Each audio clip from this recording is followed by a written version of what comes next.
Welcome viewer, I am Murugan S.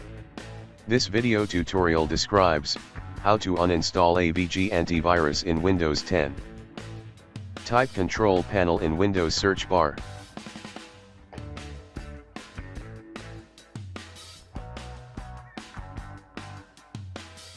Click Control Panel.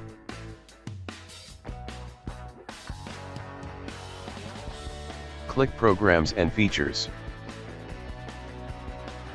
Select AVG Antivirus. Click Uninstall.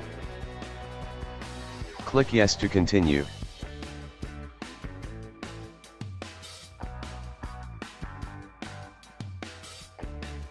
Click Uninstall. Click Yes.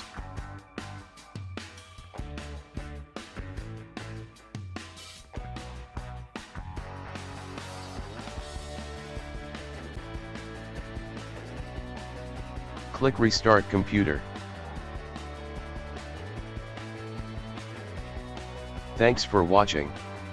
I hope this video tutorial helps to solve the problem. Please like, share and don't forget to subscribe my channel. See you next video.